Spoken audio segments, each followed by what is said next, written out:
Le lendemain, c'est... Oui, merci. Donc ça, c'est porter un masque. Consciemment, je vais montrer un autre visage que celui que j'ai dans mon quotidien pour pouvoir m'adapter à l'exigence de cet instant T, à cette exigence sociale. Ok, on fait tous ça. Ceux qu'on appelle, j'aime pas ce terme-là, mais j'en ai pas d'autre à utiliser, ceux qu'on appelle les normaux-pensants font ça aussi. Dans la société, on est tous amenés à un moment donné à faire semblant, à faire du fake, à gérer ça. Ça fait partie de notre fonctionnement social. On n'est pas à l'aise avec ça. Le sujet au potentiel va être d'autant plus mal à l'aise avec ça parce qu'il sait l'effort d'adaptation que ça va lui coûter. Ok, mais c'est nécessaire. L'autre chose qui est nécessaire, c'est ce faux self. Alors, le self, il faut le voir, j'aime bien rappeler ça comme un noyau dur. Le self, c'est ce que l'on est, nous, de manière intrinsèque. Le self, c'est la personnalité qu'on aurait développée de manière naturelle si on n'était pas en interaction avec un environnement. Et puis, autour de ce self, on va mettre petit à petit des couches successives qui vont venir l'englober, mais qui vont venir surtout permettre le bon fonctionnement social. C'est un effort d'adaptation que je fais à l'autre sans en avoir conscience. Je suis à l'école, je reçois ma copie, je suis persuadée avoir super bien travaillé. Pour une fois, je faisais un effort, surtout sur le soin. Et là, ma copie me revient, barrée en rouge. Tu n'y as pas passé assez de temps, tu n'as pas assez travaillé.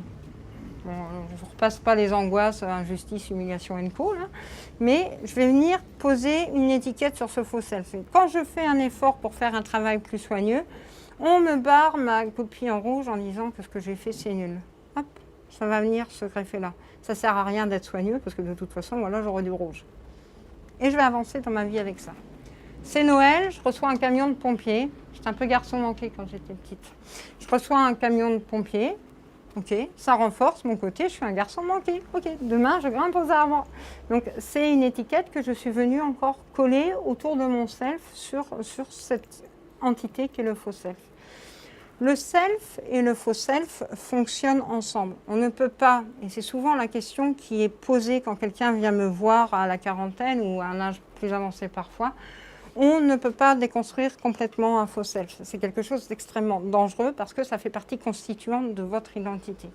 Ce qu'on va faire, et ce qu'on devrait tous faire, et ce qu'on ne fait jamais, c'est prendre une à une les étiquettes et de temps en temps faire le ménage là-dedans. Ok, on m'a dit que j'étais bordélique depuis que je suis petite. Tu peux remettre l'autre, s'il te plaît? Vite, vite. Pas du tout, je suis quelqu'un d'absolument cartésienne et bien organisée et bien rangée. Et dans ma tête, tout est toujours très très clair. Vous voyez? Merci Nicolas. On en reparlera demain, Nicolas. Ça marche.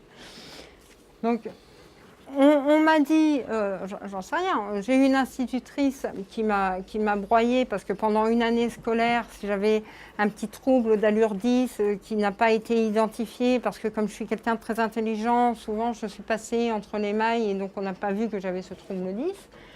Je suis passée sur une institutrice qui m'a traitée de feignante pendant toute une année. Il est très probable que je garde cette étiquette du faux self comme étant une vérité absolue. Après, donc, comme c'est hautement identitaire, donc là je vais repartir sur une base encore un peu plus fondamentale en termes de psychanalyse. Je vais vous parler un petit peu des différentes instances, mais il y a cette construction du moi. Et la construction du moi, elle se fait sur un accord entre l'inconscient et le conscient. C'est un concept basique, ces deux-là. Pour pouvoir bien fonctionner, ils ont besoin d'être d'accord. Tout le temps d'accord. Ils vont toujours aller rechercher une espèce de fonctionnement homéostasique pour pouvoir être en accord sur ce qu'ils sont, sur ce qu'ils font. Et surtout, il faut savoir que ces messages qui constituent le faux self, qui sont greffés à notre self et qui constituent donc notre identité, sont souvent des messages qui sont inconscients et qui sont venus se greffer même s'inscrire presque comme au fer rouge sur cet inconscient. Et donc le conscient, lui, reçoit ces messages-là, il les reçoit. Ce n'est pas quelque chose de complètement établi, mais de temps en temps, alors il faut savoir que dans l'inconscient, on en voit tout ce qu'on n'a pas envie de voir dans le conscient, hein, mais de temps en temps, l'inconscient dit, allez, vas-y, va chercher le conscient. Et le conscient dit, ah, je fais quoi de ça? Ah ben, il faut que je le traduise dans mon comportement pour pouvoir être d'accord avec l'inconscient, parce que c'est l'inconscient qui me le renvoie. Si on m'a dit toute ma vie que j'étais une feignasse, je vais me comporter comme une feignasse tout le reste de ma vie, pour qu'il soit d'accord. Jusqu'au jour où je vais faire un travail chez un psychothérapeute, d'orientation psychanalytique si vous pouvez, mais peut-être aussi un autre. Mais je vais aller faire ce travail-là et puis je vais essayer d'identifier quel est ce message de l'inconscient. C'est ça le but d'une psychothérapie, c'est de se dire, ok, voilà les messages qui filtrent, voilà ce que mon inconscient m'envoie et voilà pourquoi c'est là. Alors, pourquoi j'en parle là, sur cette soirée au potentiel, plus qu'ailleurs? C'est parce que chez les hauts potentiels, la construction du faux self va être beaucoup plus massive que chez les autres personnes. Pourquoi? Du fait de l'hypersensibilité. J'attrape plus de signes, je donne plus de consistance aux signes. Mon cerveau est fait et programmé pour s'adapter à trouver des résolutions aux problèmes qui sont identifiés. Donc, je vais aller sur ce registre-là. Un problème, un ancrage au niveau du faux self, une solution. Ça marche. Je garde le message au niveau de la construction de mon faux self parce que ça a fonctionné. Je me suis évité un gros conflit intrapsychique parce qu'à ce moment-là, j'ai donné de la consistance à ce message qui était là. Donc je ne vais pas le jeter, le truc. Ça fonctionne. Sauf que ça a fonctionné à un instant T. Et qu'à un instant T2, bah, ça ne marchera peut-être plus. Donc le travail à faire de manière continuelle, c'est déjà... On va rétro-pédaler un petit peu par rapport à ça, on va défreiner, on va faire attention à ne pas donner trop de grosse consistance à ce faux self. C'est-à-dire, ok, là je suis dans une situation où je suis peut-être en train de m'adapter à un truc qui ne me correspond pas. J'arrête là, ou je fais autre chose, ou je fais autrement. Mais au moins j'observe la situation et j'essaye de faire autrement. Et puis, la deuxième chose par rapport à ça, c'est de temps en temps, on dépoussière. On regarde ce qui n'est plus utile. On regarde ces messages qui ne sont pas les nôtres. Un des premiers exercices que je donne à faire aux personnes qui viennent me voir avec cette question-là, c'est « Ok, vous avez fait des choix dans votre vie, vous avez fait un choix d'études, vous avez fait un choix de partenaire, vous avez fait un choix de maison, vous avez un scénic, un petit chien, vous êtes heureux avec ça, tant mieux, bravo. Est-ce que ce sont vraiment vos choix? Posez-vous la question en rentrant ce soir. Regardez votre vie. Bon, il ne faut pas tout déconstruire, hein, attention, hein, mais regardez votre vie, regardez les choix importants que vous pensez avoir faits et posez-vous la question. Est-ce que ce choix-là, c'était vraiment mon choix? Est-ce que j'aurais pas pu faire autrement? Qu'est-ce que j'ai construit de ma vie et finalement, qu'est-ce qui ne me convient pas dans ce que j'ai construit? À quel conflit intrapsychique j'ai cédé pour avoir la paix? Vous savez, quand on est face à une personne un petit peu perverse et on va céder parce que c'est pas grave, on va lui céder ça et puis il va nous foutre la paix et puis 10 ans plus tard, on se retrouve dans des situations catastrophiques. Ben, c'est un petit peu la même chose. À quoi je cède par rapport à cette construction du faux self et à quoi je devrais arrêter de céder? Voilà, un petit peu pour les implications qui peuvent concerner la haute potentialité. La chose avec laquelle je vais peut-être essayer de conclure, c'est que par rapport à cette question de la surdouance, il y a plusieurs catégories de personnes qui vont venir questionner chez le psy. Bon, souvent, c'est le psy qui questionne la première catégorie de personnes parce que c'est les pas concernés du tout. Je ne suis pas concernée du tout, je ne sais même pas de quoi vous parlez. D'ailleurs, j'arrive même pas à expliquer que ça puisse exister, ce que vous êtes en train de me raconter. Donc ces personnes-là, elles vont avoir une certaine représentation de ce qu'est la surdouance. Pour eux, la surdouance, c'est Einstein et son 146 de QI. Petite correction, Einstein n'a jamais passé de test de QI. On ne sait absolument pas quel était le QI d'Einstein. Il y a une espèce d'évaluation qui a été faite post-mortem, mais on ne sait pas quel était le QI d'Einstein. L'autre idée reçue aussi, ça, je vous donne le truc, et puis ça pourrait être intéressant. Les gens qui vous disent qu'ils ont 162 de QI, vous voyez l'échelle où elle s'arrête, donc 162 de QI, c'est quelque chose qu'on n'évalue pas. Donc ça n'existe pas, quelqu'un qui a 162 de QI. Donc le prochain qui vous dit j'ai 162 de QI, voilà. Par rapport, donc, les non concernés, ils vont avoir cette idée-là. C'est le génie, c'est tu dois avoir un nom. Tu te mets au piano à 5 ans et à 6 ans, c'est bon, tu es à l'orchestre philharmonique là-bas et c'est très bien. Il y a la deuxième catégorie de personnes, c'est les concernés un petit peu. Ils ont connaissance d'une connaissance qui a un enfant qui pourrait être comme ça. Donc, eux vont commencer un petit peu à s'interroger, ils vont se poser des questions sur le fonctionnement de cet enfant. Puis il y a les concernés directs et indirects. Les concernés directs, c'est les membres de la famille, c'est les amis, c'est les gens avec lesquels on a envie d'interagir et auxquels on doit apporter cette connaissance-là de comment fonctionne l'autre dans sa différence si on veut que ça fonctionne bien.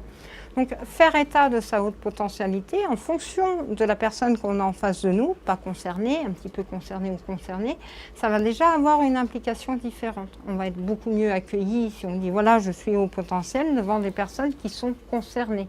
Parce que de manière intrinsèque, il y a quelque chose qui n'est pas expliqué, qui n'est pas de l'ordre de l'explicite, mais qui va être là et qui va faire que ok je comprends. Je comprends. Si on est à un repas et que d'un coup je te vois te lever et que tu t'en vas parce qu'il y a une conversation qui t'a gêné ou il y a quelque chose qui t'a oppressé, ok, je comprends. Parce que je connais quelqu'un qui fonctionne déjà un petit peu comme ça. L'autre chose aussi par rapport à l'accueil du diagnostic, alors moi je parle de diagnostic, je sais que certains ont des problèmes avec ça, on peut parler de dépistage, c'est qu'un mot, après tout, pourquoi pas. Mais il y a cette question du dépistage. Donc, c'est quelqu'un qui est dépisté chez un enfant, par exemple, qui est dépisté à 6 ans. Les implications ne vont pas être les mêmes que chez un enfant qui est dépisté à 15 ans. Il y a quelque chose par rapport au parcours scolaire de ces enfants-là qui est intéressant aussi à observer. C'est que, alors, on a une grosse prévalence chez les enfants au potentiel de troubles d'allure 10. On a beaucoup de dyscalculie, on a beaucoup de dyslexie, on a beaucoup de dyspraxie, on a une prévalence qui est beaucoup plus forte. Mais on a des enfants qui sont extrêmement aussi beaucoup plus intelligents et qui raisonnent aussi extrêmement bien leur environnement. Donc ça pose un problème de décalage. Nous autres, en tant que diagnosticiens, je vois mon autre collègue ici là, qui associe un petit peu, on a toujours du mal à poser un diagnostic de ce type-là chez ces enfants parce que souvent, ils ont mis en place des stratégies d'adaptation, ils sont passés à travers les gouttes. Donc voilà, ça pose des problèmes de diagnostic parce que les compétences sont là, mais la difficulté est là aussi. Donc souvent à l'école, plus le matériel va accroître et plus ça va être difficile. Donc il faut être extrêmement vigilant par rapport à ces enfants-là, parce que ce n'est pas parce qu'ils ont eu des belles capacités et surtout qu'ils n'ont pas eu aussi le goût de l'effort, parce que souvent les choses sont faciles. Donc quand certes à une difficulté, il y a la frustration face à l'effort qui va apparaître. Donc c'est important de bien accompagner ces enfants-là pour ça. C'est important aussi de les accompagner parce qu'en termes d'incidence, enfants ou adultes, on a très souvent une grande perméabilité par rapport à l'environnement et donc on va retrouver beaucoup de troubles de l'attention.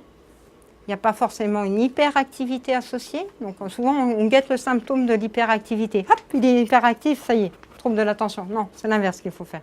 Il faut regarder si on n'a pas un déficit attentionnel du fait de la grande perméabilité, parce que ça, 9 fois sur 10, effectivement, ça pose de gros problèmes scolaires et dans la vie adulte. Hein, Gilles. Je voulais vérifier que tu étais encore avec nous. Donc, le déficit attentionnel, voilà, c'est souvent un diagnostic associé, voire différentiel du sujet au potentiel. Donc, enfant, on va accompagner. Si on accompagne un enfant, on lui donne les chances de pouvoir faire quelque chose de sa haute potentialité. On lui donne du matériel pour qu'il puisse évoluer correctement avec ça, pour le nourrir intellectuellement. Si on ne le fait pas, ça peut très vite être une catastrophe. Donc c'est important, dès qu'on se pose la question, d'aller un petit peu voir ce qui se passe ou d'aller consulter quelqu'un qui puisse donner un avis là-dessus. Après, quand on l'apprend à l'âge adulte, selon qu'on ait 20 ans, 30 ans, 40 ans, 50 ans, 70 ans, effectivement, les implications ne sont pas les mêmes et elles vont être en corrélation avec le chemin de vie qui a été poursuivi jusque-là.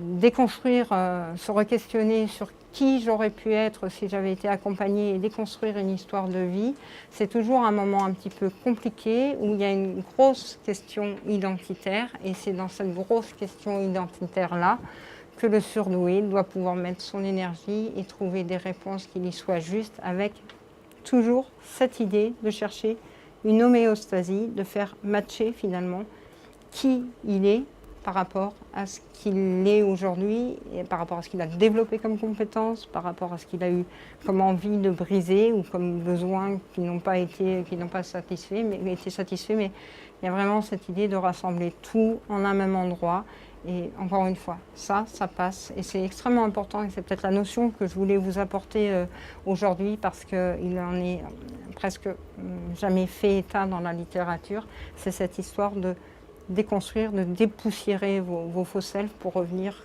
coller à qui vous êtes. Nietzsche avait cette phrase magnifique qui était « deviens qui tu es ».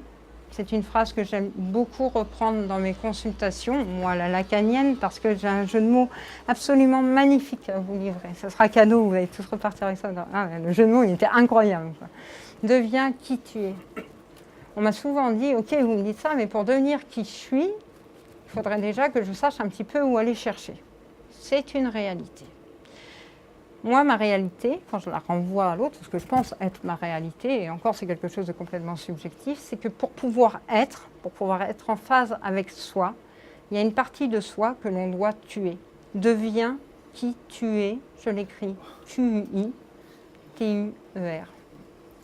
Deviens qui tu es. Quelle partie de moi il faut que j'arrive à effacer, que j'arrive à faire disparaître pour laisser ces couches de faux self qui ont entouré mon self s'en aller, partir, pour laisser mon self respirer à nouveau.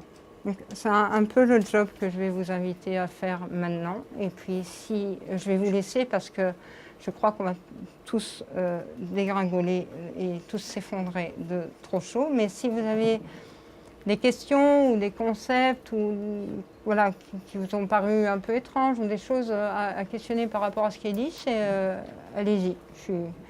Je suis prête à accueillir vos questions. Il y a une composante qui est énorme, c'est par rapport à l'hyper-émotivité dont on parlait tout à l'heure. Le surdoué vit, alors j'aime bien utiliser cette expression-là parce que c'est ma génération dessin animé, mais on a un côté quand même très bisounours quand on est surdoué. On a envie que le monde soit juste, on a envie qu'il soit équilibré, on n'a pas envie qu'il y ait des disparités. Quand on le voit chez les enfants qui questionnent des enfants qui questionnent des valeurs sociales. On voit quelqu'un dans la rue, bah pourquoi cette personne est dans la rue et pourquoi maman tu donnes pas de sous alors que tu as des sous dans ton porte-monnaie. Donc ce côté aussi bienveillant, comme il y a d'énormes qualités empathiques, qu'on perçoit la souffrance de l'autre quand elle est existante, on va surtout pas la provoquer, la souffrance de l'autre. Donc il y a aussi ça, le rapport à l'autorité. L'autorité, chez les personnes au potentiel, elle est extrêmement bien vécue à partir du moment où elle offre un cadre sécurisant. Je suis en sécurité parce que la figure d'autorité m'offre un cadre de fonctionnement où je sais que ça va être toujours le même, où je ne vais pas devoir m'adapter à chaque fois parce que je sais que l'adaptation me coûte cher. Donc le système de valeurs qui est en général partagé va être sur cette dimension-là. Après, il faut faire attention. Faire extrêmement attention à ça, à ce discours-là, parce que tout le monde ne partage pas ce même système de valeurs et chez les surdoués aussi. Il y a des personnes qui ne sont pas dans cet accueil bienveillant. Je suis désolée, je vais rompre un truc incroyable, mais tous les surdoués ne votent pas Parti socialiste. Non. Tous les surdoués ne sont pas allés la mort à l'âme, aller voter pour Emmanuel Macron au deuxième tour des élections. Il y en a qui étaient partisans du phénomène En Marche. Tous les surdoués ne partagent pas. Oui, dans cette idée de... Oui, globalement, il y a cette idée de bienveillance. Mais il faut faire attention à ne pas généraliser ça parce que ce qu'on cherche à faire en cabinet de psy par rapport à ces questions-là, c'est de cultiver l'individualité. Et si on dit tous les surdoués sont dans cette bienveillance et tous les surdoués partagent ce système de valeurs-là ou de ce système de valeurs-là, c'est renfermer les gens dans une boîte. Et c'est tout ce qu'on essaye de ne pas faire. Au contraire, on est plutôt dans le travail de la singularité. Ça va ? C'était un petit peu dans le sens mode de reconstruction en prenant conscience de ces valeurs, plus que comme déconstruction par rapport à des angoisses. Parce que finalement, beaucoup de ces angoisses ont des valeurs en face. On parle d'injustice, d'humiliation, de rejet, d'abandon. Il peut y avoir effectivement des valeurs très fortes en face qui peuvent nous construire. Donc c'est peut-être aussi un mode de reconstruction d'un millefeuille positif par rapport à un millefeuille négatif qui aurait pu... Oui, l'idée, c'est de rester en phase avec son système de valeurs à soi, quel qu'il soit. C'est la règle de base. Il faut rester en phase avec son système de valeurs, quel qu'il soit. Et j'insiste bien sur le quel qu'il soit. Si les valeurs, en fait, elles viennent de... C'est les vraies valeurs de la personne ou c'est des valeurs construites par l'environnement? C'est ça. C'est ça, c'est exactement ça. C'est la question du faux self. C'est voilà. Alors, je vous donne un exemple parce qu'on parlait de politique et puis c'est d'actualité et puis on s'entend bien. C'est pas comme s'il faisait super chaud et qu'on était tous fatigués. Lançons un sujet de conversation qui fait en général super sensation le dimanche midi quand on est chez la belle-mère. Parlons politique. Donc on va. Moi, je suis née en 77. Pardon, je me suis trompée. Je suis née en 87. Ouais. Là, tu as... Donc, fin des années 80.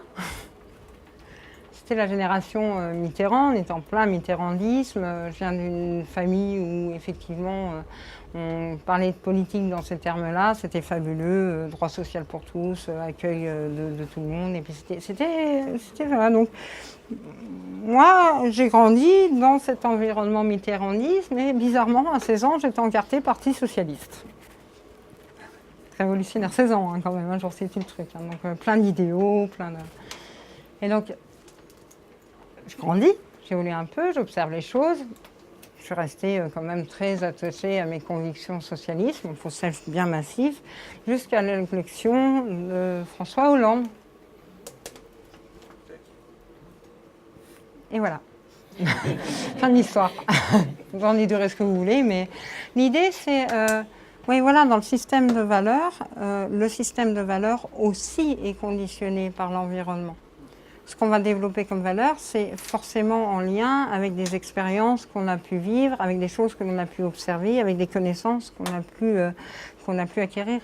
L'idée, c'est de développer par rapport à ce qu'on reçoit comme message de son environnement, un libre arbitre. Quand on est enfant, on n'a pas cette possibilité de libre arbitre, ou très peu, et le système nous renvoie un petit peu à ça. Donc la construction du faux self, elle est beaucoup plus massive finalement quand on est enfant que quand on est adulte. Un adulte qui réfléchit, un adulte qui pense, un adulte qui est dangereux pour un système. Vous voyez, donc un enfant qui est pris dans un système scolaire, voilà, si on commence à lui dire « tu as le droit de penser par toi-même, tu as le droit de dire que la maîtresse, quand elle met du rouge là, bah, c'est pas forcément parce que tu as faux, mais c'est juste parce que dans son système à elle, la représentation est comme ça, mais dans ton système à toi, tu peux penser autrement ». On ne fait pas ça avec les enfants, ou on le fait peu, ça, avec les enfants. Et donc finalement, oui, notre système de valeurs dépend de manière très forte de ce que l'on vit, des expériences, des messages qu'on nous renvoie, et puis de la possibilité aussi que les structures, les systèmes, on parle de système familial ou des systèmes scolaires, vont nous permettre, vont nous autoriser ou non à développer le libre arbitre. En fonction des familles, on va avoir des décalages conséquents en fonction de cette question-là. Les enfants...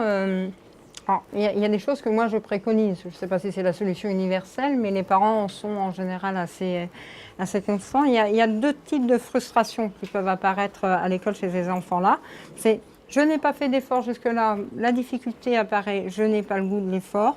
Donc ça, en prévention, quand on sait que l'enfant est au potentiel, ce qu'on va faire, c'est l'amener à des activités en dehors du cadre scolaire qui vont lui apprendre cette frustration-là, de devoir faire un effort pour obtenir un résultat.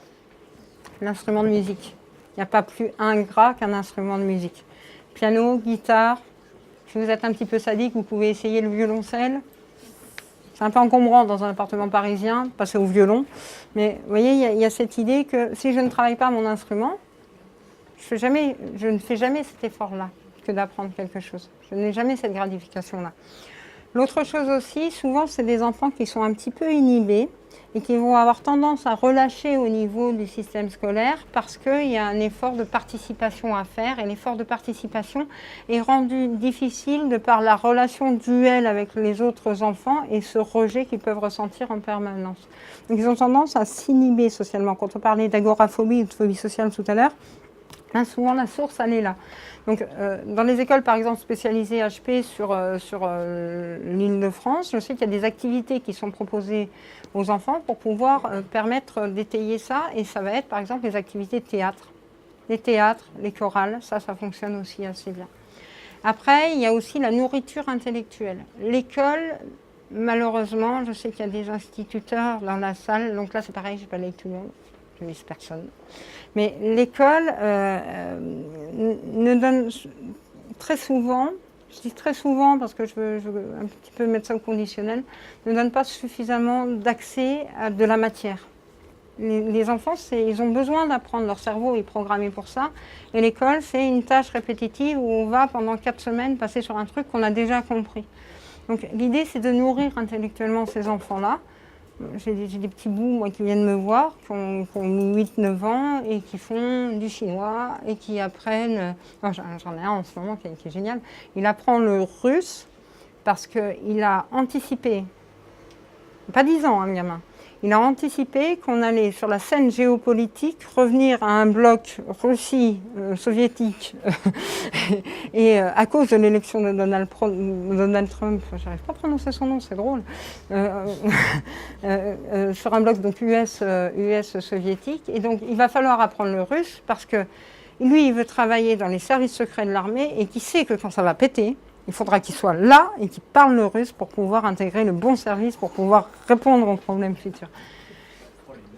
Mais travailler avec des surdoués, c'est d'avoir cette particularité-là, de pouvoir le faire, c'est le plus beau cadeau que la vie m'ait fait, parce que des situations comme ça, j'en ai au quotidien et c'est passionnant.